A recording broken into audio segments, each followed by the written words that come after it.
will allow some more people to filter in. But Gail Young, if you want to take it from here, Okay. the floor is yours. Well, I just want to thank everybody for attending. We decided to do these. For those of you who don't know me, which most of you do, I am Gail Young. I'm running for North Carolina House, District 83. You can learn more about me and my platform at gailyoungnc.com. But this is not a night that's about me. I really feel very, very strongly, and part of my platform is to ensure that people have the power to vote and to encourage everyone to have a voice to vote. To me, this is a bipartisan issue. And so what we did is we arranged to have Martin Ericson from the chairman of the Board of Elections to join us so that he could explain the voting or answer any voting questions you have and explain vote by mail, early vote, and voting on that day for you. And I think you've got changes that have come down from the state to share with us tonight too, Martin. So great. So thank you very much for coming. And Martin will go through a presentation and then we'll have time for questions at the end. So thank you. Thank you, Gail. And just to see what I look like, hello everybody, and glad to have you here. And let me just share my screen and get going. Just to check, Gail and Mackenzie, can you see the voting methods in Cabarrus County? Yes. Okay. Thank you very much. And let me just start moving through. First of all, and although I was appointed by the governor to my current position as chair of the Cabarrus County Board of Elections, I do have to be careful because once we take that position, we need to operate to speak for all voters in the county. So just to make clear, this is a nonpartisan session with information about voting in North Carolina elections, and I'm not here to support or to oppose the nomination or election of one or more clearly defined candidates for public office. So away we go. Okay, we like to think that we have a democracy where a majority rules, but as Thomas Jefferson pointed out, we don't have a government by the majority. We have a government by the majority who participate.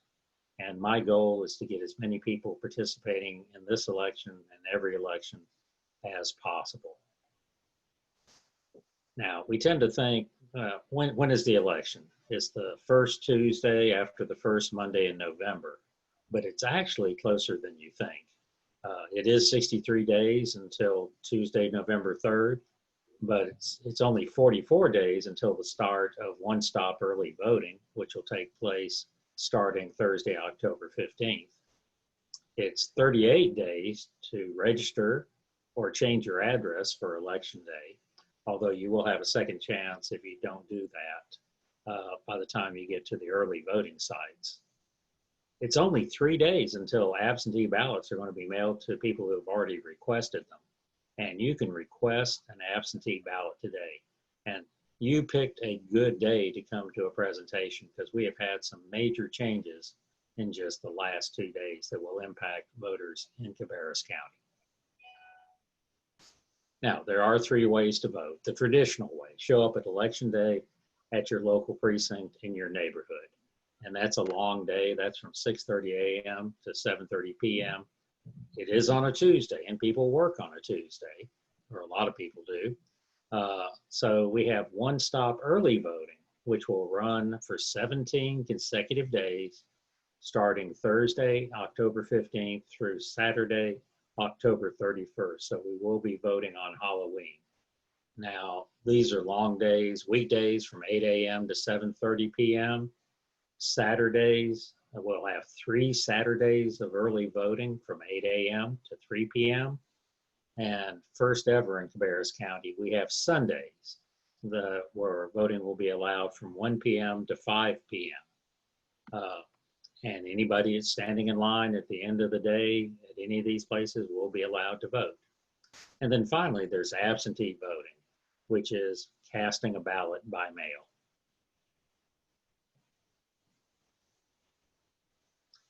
Now, absentee voting.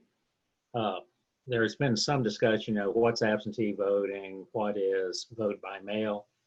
In North Carolina, it's really all one and the same. There are some states that actually mail ballots out to registered voters. There are some states that mail applications out for absentee voting to all registered voters. In North Carolina, you have to use some form to request your absentee ballot. Now, this form here is available at the Cabarrus County website, or you could call the Board of Elections. Read the instructions to complete it. You can return this by mail, email, or fax, or in person to the Board of Elections. Now, you have to be careful. You can't go around and collect these from your friends and neighbors. You have to, when these are returned, a ballot can be requested through this form by either the voter, the near relative, or legal guardian. And the voter, the near relative, or legal guardian can turn in this form. So what do we mean by near relative? Well, it's parent, child, grandparent, grandchild, spouse, sister, brother. Let's see, we've already done the grandparents, the step-child, step-parent. So in the instructions for the form, it'll actually list who is a near relative or a legal guardian.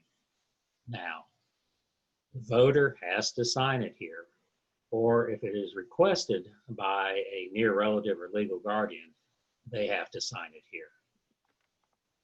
Now, the exciting thing, and this was live as of 5 o'clock this afternoon, we have a new way to request an absentee ballot. We now can request an absentee ballot totally online.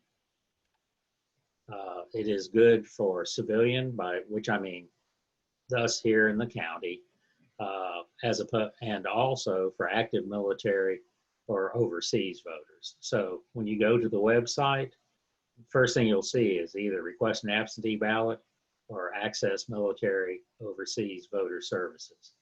There's an act called UOCAVA, the Uniformed Overseas Civilian Access Voting Act. And so the people overseas and the active military have a sort of a streamlined way that they can obtain a ballot and go ahead and submit it. Now, I've gone into this a little bit. It's very easy. It's an interactive question format. It requires the same information as the paper form, but the great thing is it checks it as you move through it. So we need your name, identifying information. Identifying information would either be the last four of your social, or your driver's license number, or your North Carolina issued ID number, if you have one of those as opposed to a driver's license. The address where you're registered to vote, and the address where you want your ballot mailed to you. If you are already registered in the county but you've moved, you can also use this form to change your address. So it would update your address. It's really slick. Now, really quick very one. short. Yes, go ahead. Oh, sorry. Somebody asked what the name of the website is where you can request online your ballot. We'll get to that at the end. Okay. But basically, if somebody wants to write this down, if you go to www.ncsbe for North Carolina State Board of Elections.gov. So that's www.ncsbe.gov.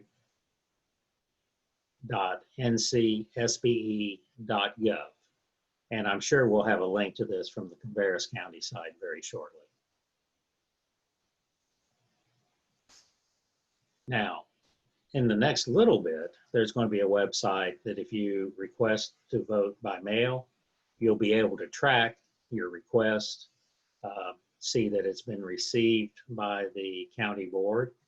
You will see when your ballot is mailed to you, there's going to be a barcode on that envelope being mailed to you which is individualized to you.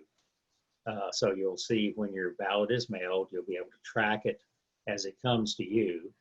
Once you have completed your ballot and send it back in the mail, you'll be able to track it through the mail system and see when it's received by the Board of Elections. And you'll also see when it's been approved.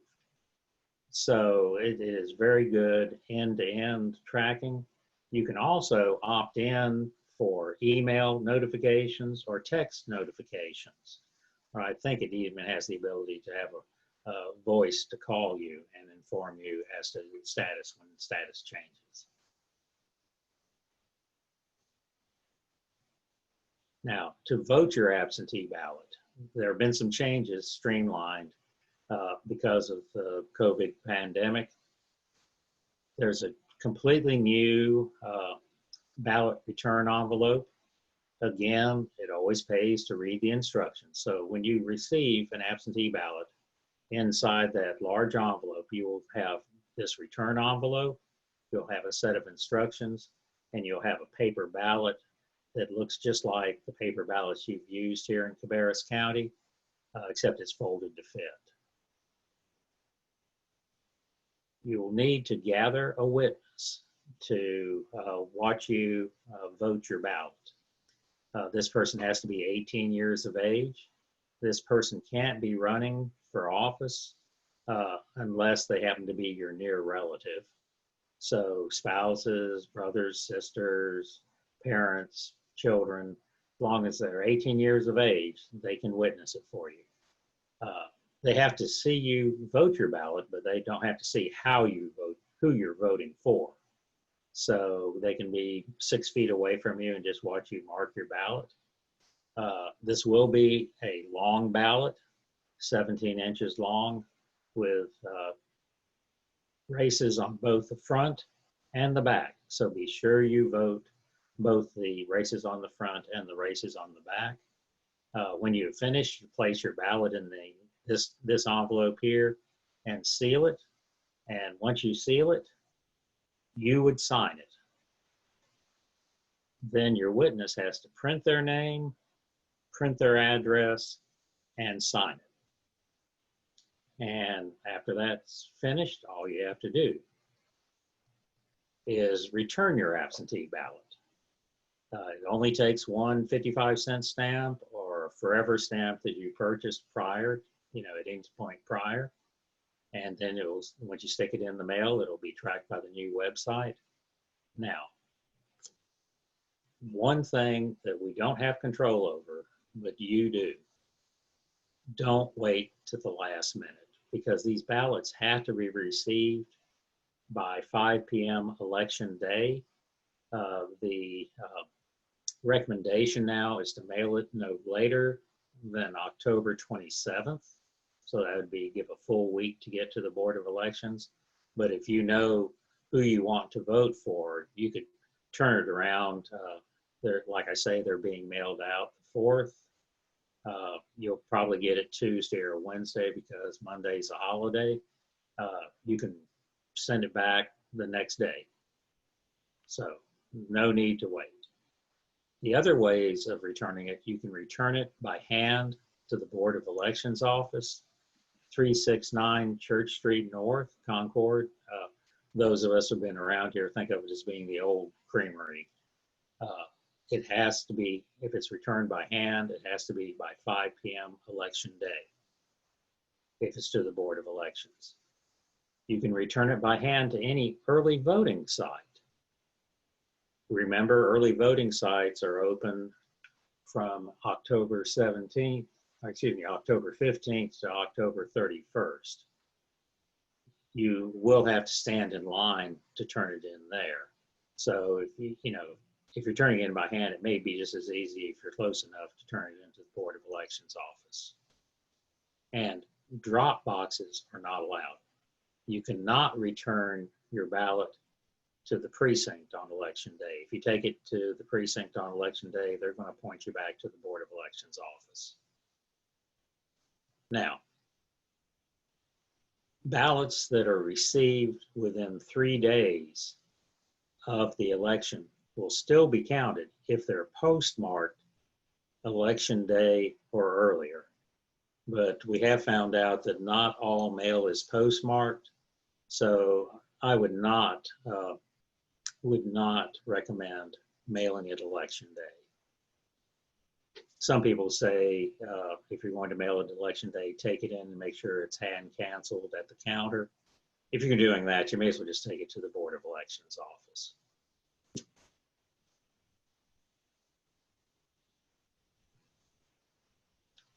Okay, so that covers pretty much end-to-end voting by mail. If you are going to be voting in person, we are taking this very seriously and are working to make it as safe an experience as possible, both for our workers and for the people who are coming to vote in person. So all workers this year are going to be provided with personal protective equipment and required to wear it, appropriate to their particular job at the poll. There'll be plexiglass barriers.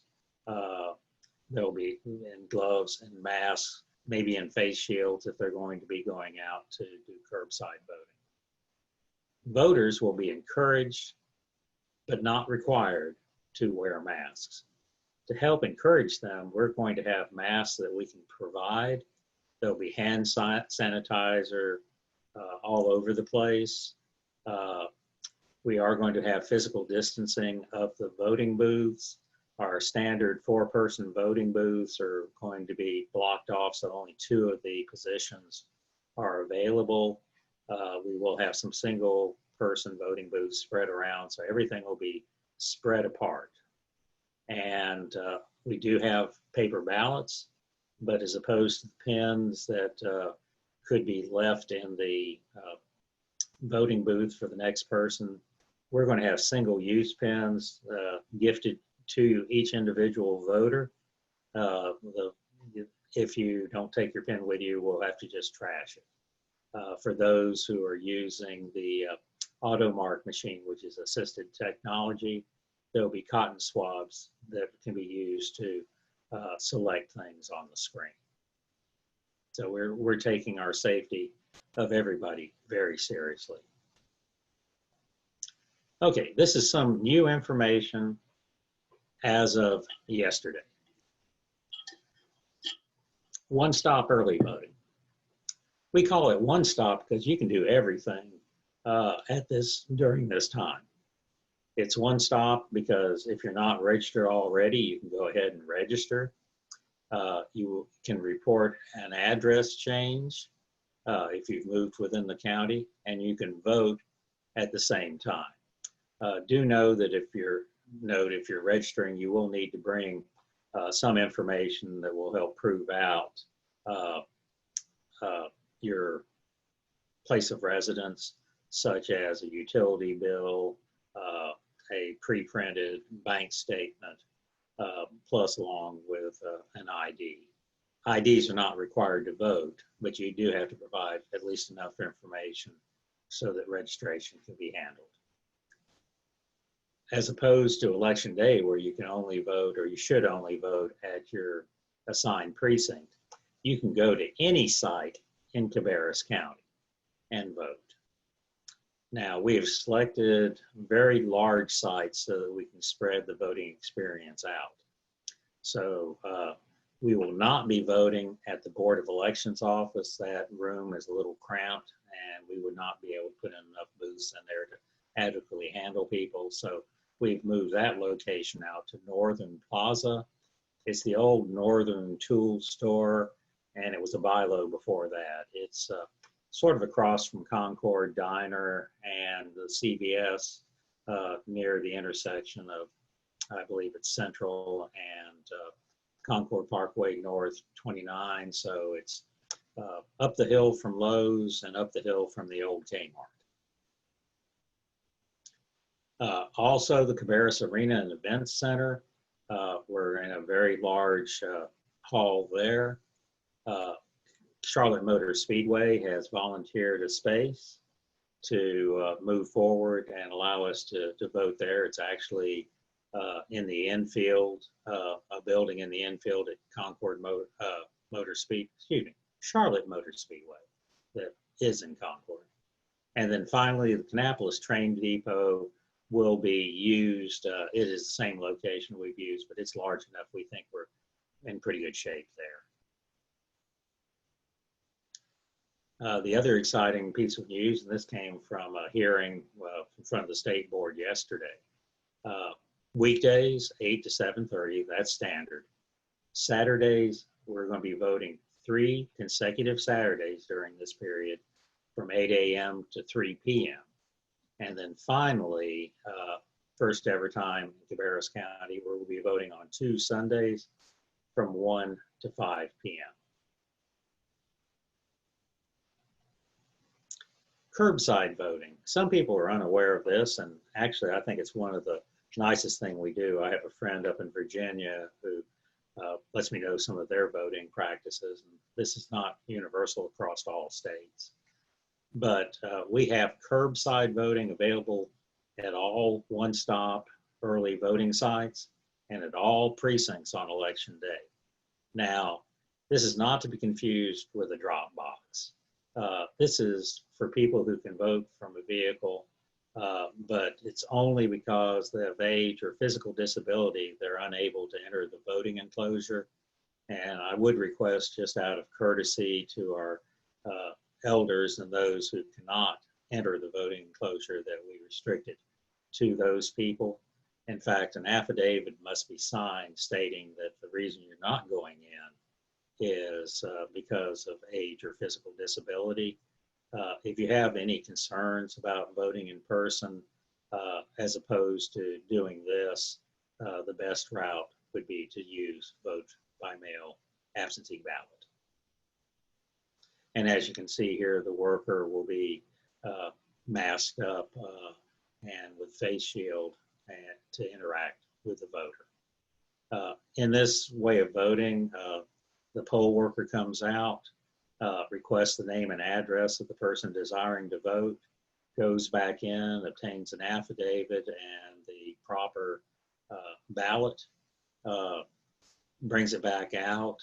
The voter then signs the affidavit, executes the ballot, puts it into a privacy folder, which is then taken in and put into the tabulator, the little machine you feed your ballot into, and then comes back out to tell the voter that there are no problems with it and lets them go. So lots of walking on the poll worker's part, and it does take a little while, but it is a great benefit for those who can't enter the voting enclosure.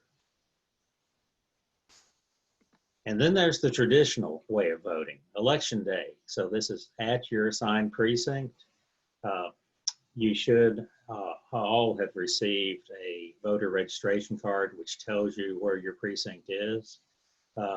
We have had a couple of precinct locations that have moved, and we mail out cards notifying all voters of this. There are also on the Cabarrus County website tools that will let you look up and check your registration status, and that same tool will let you see where your precinct is, as well as show you your sample ballot, exactly what you will see when you come election day or receive it in the mail or come early vote. It's a long day, 6:30 a.m. to 7:30 p.m. and everybody in line at closing. So we don't shut the doors at 7:30. We just find out who's in line at 7:30, and those are the people who get to vote. Again, make sure you check the back of the ballot for additional races. We do have a machine called an AutoMark ballot marking device, and this is great for people who have vision issues. It will magnify the ballot. It will change the contrast. It also can read the ballot. There are headphones for people who cannot read it at all, and will mark the ballot for the voter. So this is ADA approved accessible technology. Now, if you show up at the polls either early voting or at election day and you have any difficulties, cast a provisional ballot. And I'll go into a little bit more in the next slide or two about how we handle provisional ballots.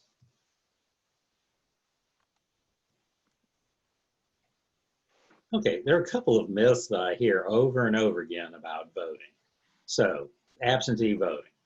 The common myth I hear is that absentee ballots are counted last and only if they will make a difference.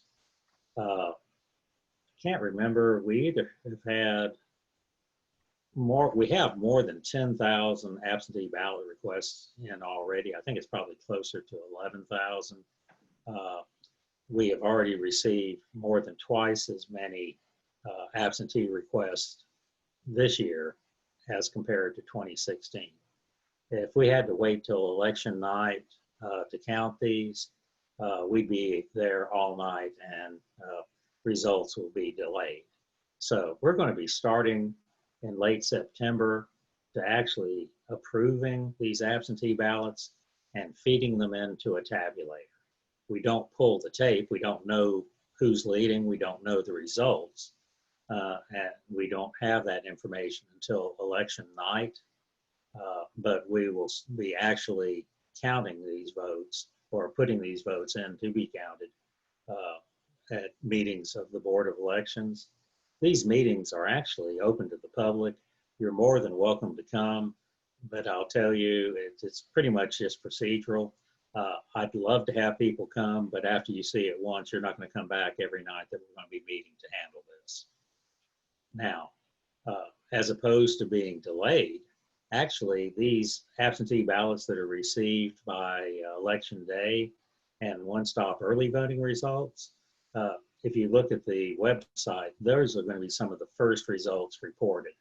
So as soon as polls close, we pull those tapes, start uploading the information, and that will be part of the very early returns. Of course, we will be handling the ones that come in the next 3 days. Excuse me. We'll be handling the ones that come in the next 3 days. So those vote tallies will increase over that time, but the vast majority of them will be reported election night. Okay, provisionals. The myth, some people say, you know, provisionals are not counted, and that couldn't be further from the truth. Now, why would somebody vote a provisional ballot? If for some reason the registration of the voter cannot be confirmed at the voting place, or if the voter is at a wrong precinct on election day and declines to go to the proper precinct, they are allowed to vote a provisional ballot. We then research the provisional ballot and count them to the extent possible. So we look and search through several different databases to make sure that the person has been registered. If there's indications that the person went to the DMV within a certain time period where registration is offered, they can be deemed to be registered. The voter has the ability to bring further documentation if needed through the Thursday before canvass so that we can count their ballots. If they're the wrong precinct, the races count if they were on the home precinct ballot, by which I mean not every race is available to every voter in Cabarrus County. One good example of that is the Cabarrus County Board of Education. Those people in the county that are in that school district can vote for those running in that race, but people who live in the Kannapolis City School District, it would not appear on their ballot. The other main difference between ballots will be the North Carolina House race. The North Carolina Senate race, all of Cabarrus County is in a single North Carolina Senate district with a little bit of Union County, but all of Cabarrus County is in a single district. North Carolina House districts, there are 3 that are in Cabarrus in whole or in part. So if you went to the wrong precinct, Either you're in a precinct that also has your proper NC House race, in which case your ballot would count for that race. But if you show up in a different precinct that has a different NC House race on it, your ballot would count for all the other races that were good for you, but not the NC House. So it is important to show up at your proper precinct. And if you've moved more than 30 days before Election Day, the best thing to do is to vote early voting or absentee, because if you show up at your precinct, you'll either show up at your proper precinct for your new address, in which case you'll be told to go to your old precinct to get a transfer form and bring it back to your new precinct, or you'll show up at your old precinct and be given the transfer form. If you don't want to go to your new precinct, you vote provisional. So all address changes, it would be best to handle now, either through updating your information, and I can go into how you do that, or going in and updating your information during one-stop voting. Now, when will we know the results? The initial results are always available election night, but, and this is no different than it ever has been, with the possible exception as to the number of absentee ballots that we will be dealing with. In the days after election night, we'll receive additional absentee ballots, and they'll be received and counted if postmarked. Provisional ballots will be researched and counted to the extent possible. So county level results really aren't official until a meeting called County Canvass, and that will be on Friday, November 13th. So it's the second Friday after Election Day, and then we report those up to the state, and then the state level results are officially certified at a state canvass on Tuesday, November 24th. Now, you can see there's an awful lot of work that goes into conducting an election. So here is my pitch. Election workers are needed for this and for every election. So for early voting and election day, and even student election assistants. So those 17 years of age can go ahead and apply. And all of these positions are paid. Starting pay is $200, which is for one training session, as well as working election day. There is an hourly rate for early voting. And the good thing, one of the things that passed in the recent legislature for this election only, anybody drawing unemployment, these wages will not impact their unemployment compensation. So we are reaching out and trying to get as many people to work with us. The average age of our election worker is sort of skewed upwards, and some of these people don't feel that this is the right time for them to work. So we are looking at this as being an opportunity to recruit a new batch of younger election workers who hopefully will be with us for many elections to come. I worked for a company that allowed me as a civic engagement day to take off election day, and that's how I got involved in working with elections. Finally, some of these resources, and I can show you, if you go to that site I told you before, www.ncspe.gov, you can get to all of these tools, including where you can vote by mail. You can get to the voter lookup. This is sort of a Greek URL or link, but if you go to the main site, you can check your registration. It's really a pretty nifty tool there. It'll show you your registration status, your election day polling place, your sample ballot, and it has been assigned now, so I need to take that out. Your voting history and even your jurisdiction. So which NC House district you're in, judicial districts, and all of that. Also, we have an excellent staff at the Cabarrus County Board of Elections. Their phone number is here, 920-2860, and or write them an email, elections@cabarruscounty.us. And I found them to be very helpful answering any questions. Now, before I get to your questions, I believe Mackenzie may have something that she would like to share with you. Yes, I also have a call to action for those of you that are in the meeting still. Thank you again, Martin, for that very informational presentation. I think third time is a charm, right? Yes. I'm going to drop some information in the chat for you all. Just as a call to action, you can multiply your vote by texting the number that I just linked.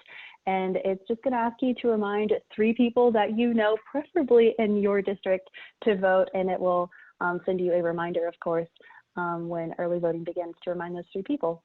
And I also added a link to our Mobilize page, Team Young for NC District 83, and that is our general link, so you can see all of the virtual events we have going on right now. Those are phone banks, and actually tomorrow we have a phone bank set up at 5:30 to actually call voters in the district to talk about absentee ballots. So now that you're all professionals and know all the things about them, we would love to have you join us for that as well. That's my call to action for you all, so I hope to be working with you soon. I left a message in the chat when we first began that if you have any questions, you could leave those there. You can continue to drop those questions in the chat, or if you just leave me 1 star, I will give you the ability to unmute yourself so you can ask Martin your question yourself. I am going to go up to the top though, because we did have some questions early on. Let me find one that was pressing. There it is.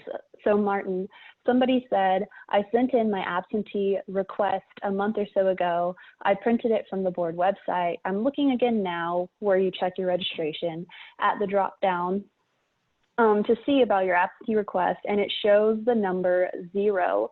Does that mean they didn't get it? Should I do it again online now? And my husband is experiencing the same situation. I would say that's probably because it's not going to be clicked over as showing, first of all, voting by absentee. They have taken certain steps to make your request confidential to the general public until you actually execute your absentee ballot. This is because of some issues they had with the North Carolina 9th Congressional District almost 2 years ago. It doesn't seem to be that long. It took them a while to resolve it. So there's 2 things you can do. First of all, ballots aren't going to be mailed out until Friday. So the fact that you have not received an absentee ballot is not unusual. It is to be expected. If you have any questions, as opposed to submitting another request, I would actually just give a call to the Board of Elections, and they can look it up and tell you. Again, that number is 704-920-2860. Fabulous. Another question I'm getting a lot of is, when can we expect our ballot to be received? Again, that's going to depend on the Postal Service, but they'll be in the mail. The first batch will be in the mail Friday. And I need to look up and see if I can quickly tell you, are we dealing with 10, 11, 12,000, but it's a large number. So that's going to hit the mail all at once. With the holiday on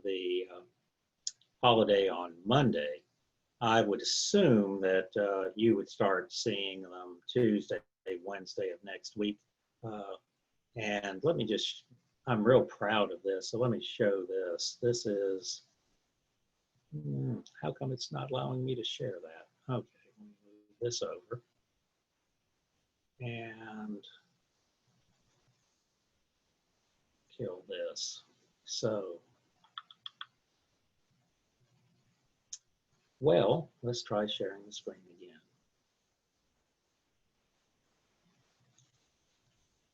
Well, in short, what we're dealing with here, yes. As of yesterday, we had 12,430 requests. Now, compare this to the same point in 2016, we had 765 requests. So we have had a large number of requests this year compared to 4 years ago. So look for your ballots come Tuesday, Wednesday, possibly Thursday next week. Wow, those numbers are quite impressive. The next question we have is, what will campaigning look like at early voting or on election day? Okay, that's a good question. Basically, 50 feet outside the entry door to early voting, and at most of the sites, election day, people can campaign, they can have signs up, they can be there, they can be talking with you, they can be trying to hand things out. I'm not sure how many people are going to be handing anything out this year. I think campaigners sort of have a question of how much people are going to want to interact. So there are some locations, and so we go first for publicly owned buildings for our election day sites. Thank goodness for those, but also in order to have enough convenient sites, many times we're also using local churches election day or some private facilities. Those have the ability to say no signs or no campaigners, or both no signs and no campaigners. And we, in our cooperation with them, we enforce that. So if in past at your precinct you've had campaigners and signs, they're still going to be allowed. I don't have any idea, how many are going to be there this year. Oh, another question, I can answer this question. Debbie Smith asked if this town hall will be available to share with others, because she noticed we are recording, and yes, it will. We are planning to use lots of different segments of it and make it available for people to share on social media, et cetera, et cetera. So look out for that. Next question. Well, let me plug one thing for my new neighbor, Debbie. I'm also doing similar type of presentations for our church, All Saints Episcopal, and on their weekly word that comes out, there are going to be snippets that has a lot of this same information. Cool. All right. I have a few questions that are all similar. To sum it up, if I request a mail-in ballot and then decide to vote in person, can I still do so as long as I have not yet mailed in my ballot? That is a great question. And the answer is absolutely yes. So I do know some people are requesting a ballot, not knowing exactly what things are going to look like, 60 some odd days from now. You can certainly, if you have not mailed in your ballot, you can just go ahead and destroy that ballot. We don't want it back. You can go and vote in person.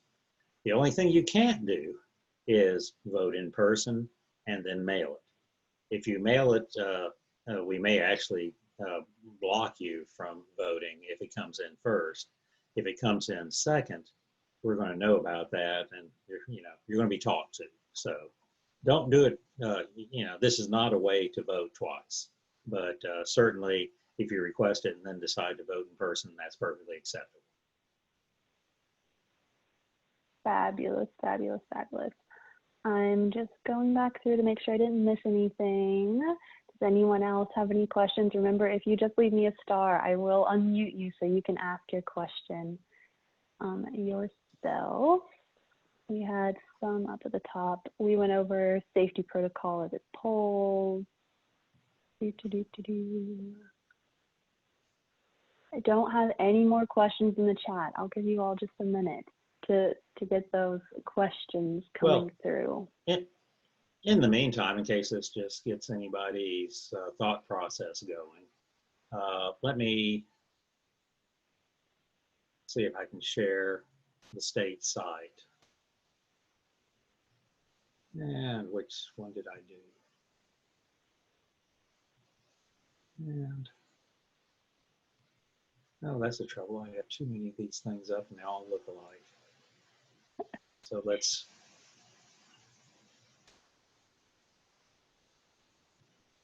share it again. Okay, this is the state site, www.ncsbe.gov, and this is talking about safety precautions. You can also come here. This gets you to the new absentee request portal. You can apply to be an election official here at the state site, and it'll be sent down to us in Cabarrus County. And it's counting up, this is statewide. So we've had about 8% of the state going ahead and requesting absentee ballots.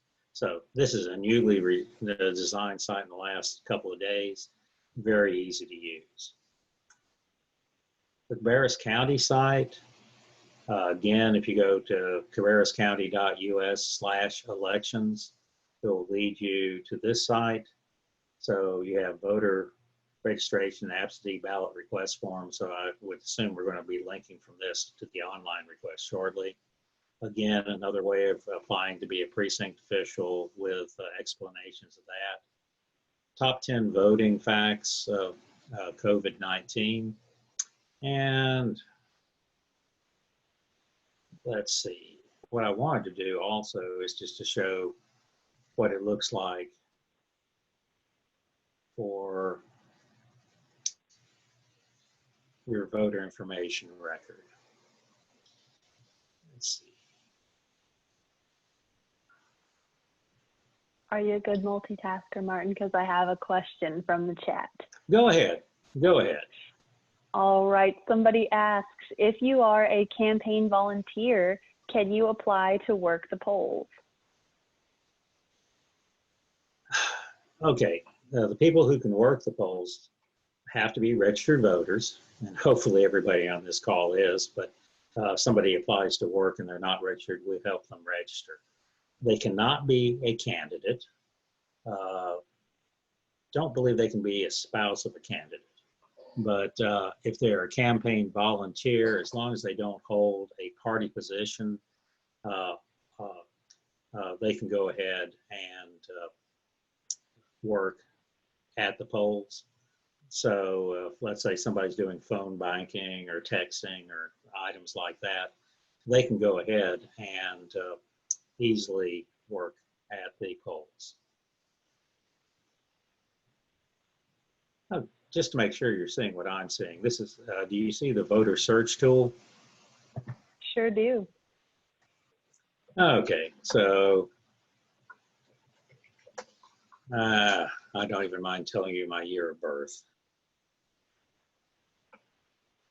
And for Cabarrus. So if you search on yourself, and you know, if there's more than one of you, select the one that looks like the right address.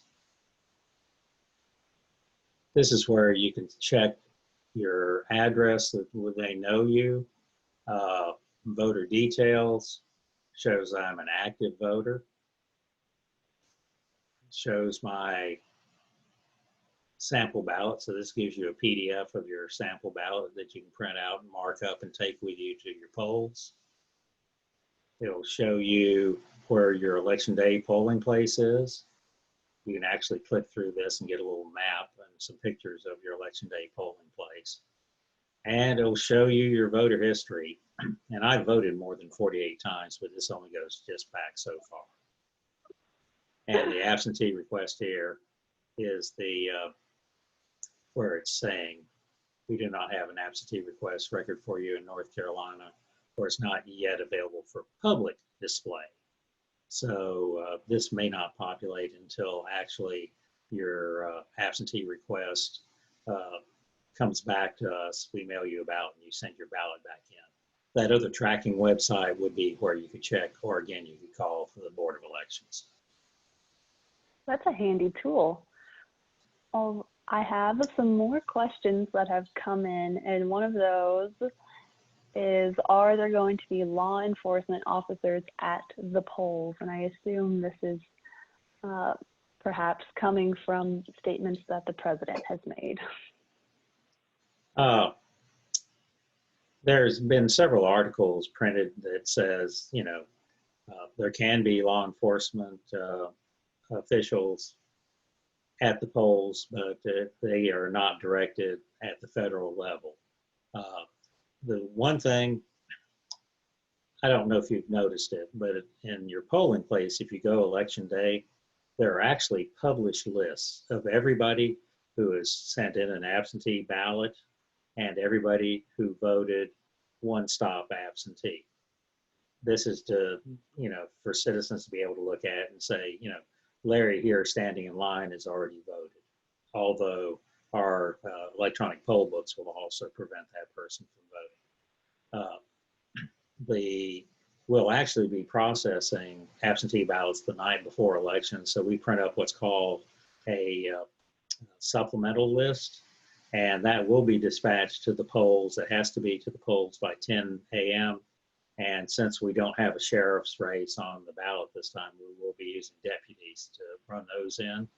You may also see law enforcement people coming in and voting. They're citizens too. If they live in this county, they get to exercise their franchise too. We were not going to be like the bank on Friday afternoons. We are not planning on having law enforcement there.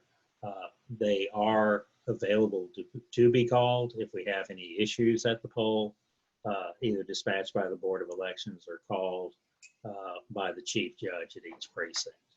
But no, the role of the chief judge is for the order of the polling place, to prevent intimidation, and to make sure that everybody can come in and vote. Fabulous. I have one final question before we wrap it up. We are approaching 8 o'clock. There's a question of, will there be a purge of the registered voters prior to the election? There is something called list maintenance. And we do remove voters if we receive information from Social Security that they have passed away. Or relatives can report the passing of a relative.